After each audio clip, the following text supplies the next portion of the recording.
Welcome back to Black News Tonight. Last May, I interviewed Christopher Rufo. He is the mastermind behind the GOP attacks on critical race theory. And towards the end of our insightful discussion, I asked him a question.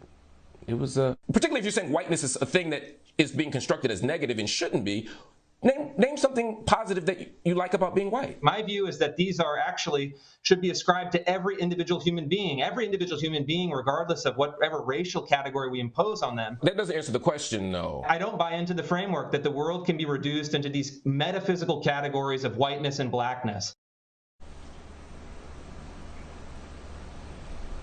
After that clip went viral and really made a lot of people in right-wing media upset, conservative commentator Liz Wheeler chimed in on Twitter. She called out my question. As you see here, she said, "Where?" And I call out Marc Lamont Hill and break down the history of critical race theory all the way back to its Marxist roots. She asked to come on the show to discuss this. And I responded how it's fascinating that it's every single one from the right has ignored my question's underlying argument, that they refuse to self-critically engage whiteness. So in that spirit, I invited, she said yes, and we are now joined by Liz Wheeler. She is the host of the podcast, The Liz Wheeler Show. Liz, welcome to the show. Tell me, what made you want to come on Black News Tonight? Mark, thanks so much for having me. I actually think it's a really fun thing when you can engage with people on Twitter and it leads to a productive conversation. And I think you're one of the people on the other side of the aisle who talk often about critical race theory, talk about racial issues. And I thought it would be fun to have a conversation about it since we seem to disagree on critical race theory. What do you think we disagree on? I think we disagree on several things. So if you trace the history of critical race theory back to where it originated, if you take it not just to critical legal studies, but all the way back to critical theory, which is a theory that was created at the Frankfurt School by Marxists at the Frankfurt School back in the 1930s, you see that this isn't really a perspective on history. This isn't really a theory at all. It's actually a tactic used to, with the intention at least, to start a Marxist revolution. But instead of Karl Marx's vision of a worker-led revolution, those adherents to critical race theory teach a sort of racialism to use racial minorities in our country as a vanguard to spark a Marxist revolution here in our country. They do that, as the name would suggest, critical theory, by relentless criticism of the institutions in our country, hoping to undermine them, tear them down, so that they can replace them with Marxist institutions instead.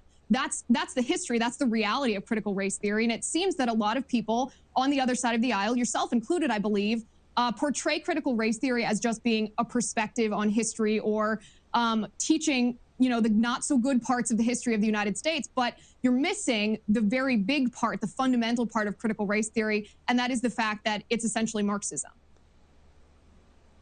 Yeah, so I would push back against a lot of that for a few reasons. I mean, obviously there are influences and all sorts of influences, but the Marxist tradition doesn't loom nearly as largely for critical race theory as I think you would suggest. But of all the writings on critical race theory that I'm sure you've read, do any of them, can you name any, can you think of any that are calling for a Marxist revolution? Sure, and I'm glad you brought this up because I really encourage everyone who watches my show, watches your show, to educate themselves about this. So if you go all the way back to the 1930s at the Frankfurt School, you can read Max Horkheimer's manifesto. He was the second director at the Frankfurt School who called for a Marxist revolution. Of critical race It then theories. goes to Antonio Gramsci, who was, right, and I'll get to that.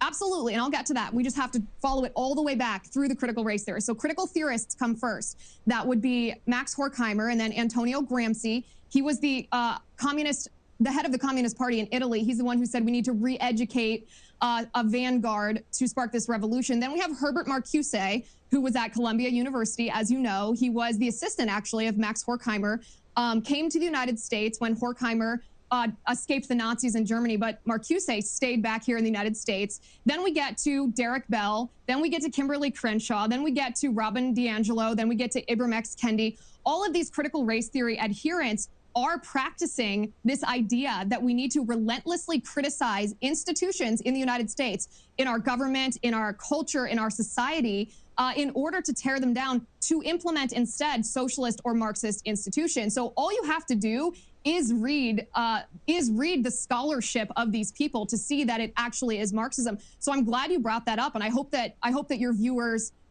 do educate themselves and do read this material. And I would ask you, have you read Max Horkheimer's manifesto? So yes, I've read Max Horkheimer's work, all of the Frankfurt School work, including Horkheimer, Theodore Adorno, etc. But what you've done here is a bit of a sleight of hand. I asked you to explain where in critical race theory is there a call for a Marxist revolution, and then you named people who weren't critical race theorists. And then after you ended that line of intellectual lineage, you then said, and there's Derek Bell and all these other people, and you said it started then and it goes to here. But my question still remains, of the people who are critical race theorists, right? And I would dispute you on Ibram Kendi and Robin DiAngelo, neither of whom identify as critical race theory or whose work is situated in critical race theory, although they may support and think that it's an important body of work. They themselves are actually not that. But I don't want to get distracted by that. The fundamental question I had for you was, what critical race theorists, not people who you think are intellectually connected to them from a century ago, but what critical race theorists do you know that has called for a Marxist revolution? Right. So I think it's important to make a distinction, too, that someone can practice critical race theory without teaching critical race theory. And that's what we see from people like Robin DiAngelo or Ibram X. Kendi or the 1619 Project. Those are the tenets of critical race theory applied to their body of work. And I'm sure that they would admit the same thing. That's not simply my opinion on the fact. But let's talk about a specific issue. So Marxism, the tenets of Marxism are anti-capitalism, right? They think that capitalists are the elite, that capitalism is immoral, that capitalism should be abolished. One second, just because, one second, Liz. Listen to what I'm saying, because this is a very important point that I'm making. It'll get to your answer in just a second. Just listen to what I'm saying. So I promise you that this will answer your question if you let me finish this. So capitalism is a tenet of our country, right? The free market economy is what makes America great. Marxism is anti-capitalist. So when you're looking at these scholars and you're looking at any number of the ones that I talked about, you see this critique of capitalism. You see this desire to abolish capitalism. They actually equate, many critical race theorists equate capitalism with white supremacy. They want to abolish capitalism. So as you know, when people are trying to spark a revolution, they focus on the tenets of how they're doing that. So if you want to know how it's applied, you look at these institutions. You say, okay, the nuclear family, okay, capitalism, okay, religious liberty, okay, the criminal justice system. You look at these tenets of American government, and it's more than that. It's the border, it's the Senate, it's all these different institutions that underpin our government and our society that these critical race theorists criticize and want to overturn. As I said, it's very important to contextualize what we're talking about, to give the full information to the viewers that we're talking to trace the history back to those that said, this is a Marxist tactic, this is how we're going to implement Marxism, and now we're watching that unfold. So again, I would not agree with the sort of connections you're making, but again, and we're running a little bit out of time here, but you still have yet to name, you said that critical racists are calling for a Marxist revolution. Would it be fair to say that in actuality what you're saying is they're making critiques of society that you think will lead to a structural change? Is that a more accurate assessment? Because you have yet to name anyone who's actually called for a revolution. No, they are applying a theory. Most of the critical race theories, they're applying a theory that is a Marxist theory.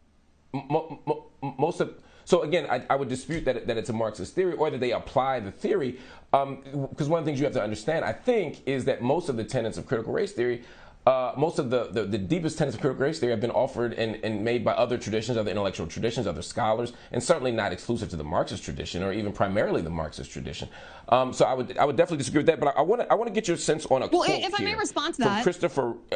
No, just in the interest of time, I have to move on. I only have 2 minutes, and I'm fighting to get those 2 minutes, Liz. Christopher Rufo, who is one of the leading opponents of critical race theory, he's leading the charge. He's carrying the flag for this.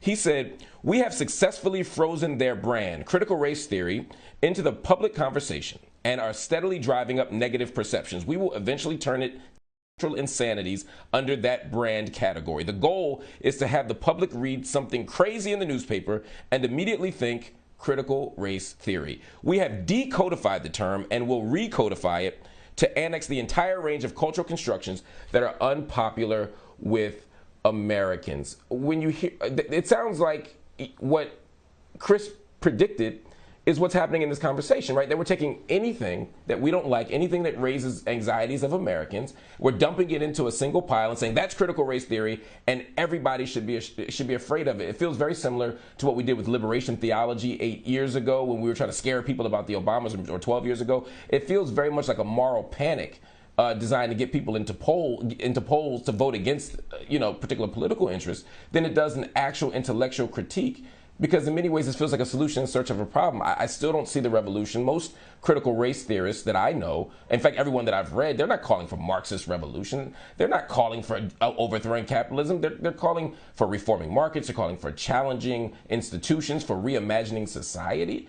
I wish they were as radical as you say they are. But I'd like to get your take on that Rufo quote. I want to give you an opportunity to respond to that. Sure. Rufo says, dump everything in. Do you agree?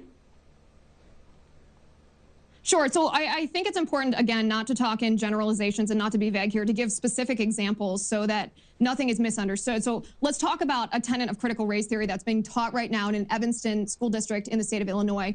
It's a book called Not My Idea, a book about whiteness. And in this book, white people are portrayed as the devil actually tempting children with so-called whiteness. And it's obviously racist. It's portraying everyone who has a certain color of skin as being the devil. This book is not only taught to kindergartners, by the way, in the state of Illinois, it's taught to 4th and 5th graders in the state of Pennsylvania. And Mark, honestly, it doesn't matter what you want to call this. And you can call it critical race theory because it's the outgrowth of critical race theory. You can call it racialism because it's a tool to implement Marxism, or you can call it abject racism, which is exactly what it is. That's what parents don't want in our country. And this is my question. Do you think that that's appropriate to teach in American schools? I mean, that's a wonderful question. Do you think that's appropriate to teach in schools? Yeah, no, I don't think it's appropriate to teach in schools, nor do I think it's appropriate to just call it critical race theory. And even you yourself are implicitly conceding that point. You're saying, well, you can call it critical race theory, you can call it racialism. I could call it a hand mirror, but it doesn't make it one, right? So just because we throw labels on things doesn't make it that thing. It would be like if I went to every KKK rally and said, you know what? Let me explain. Let me explain. That's Republican doctrinism. That's MAGA. That's this.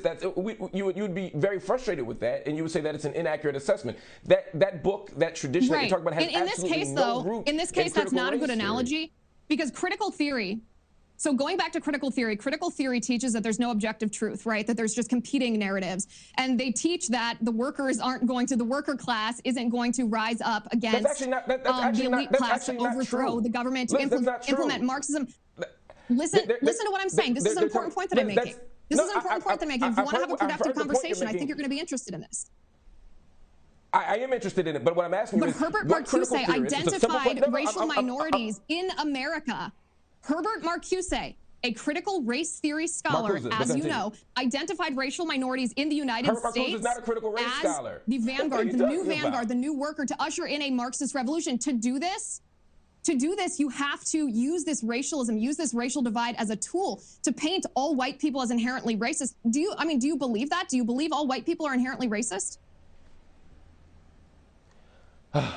So I don't know if you're backing me into a corner with that question, but yes, I do. I do believe that all white people are at some level, at the unconscious level, connected to racism. It's unavoidable. I think all men are sexist at some level. I think that is absolutely the case. But you said that Herbert Marcuse was a critical race theorist.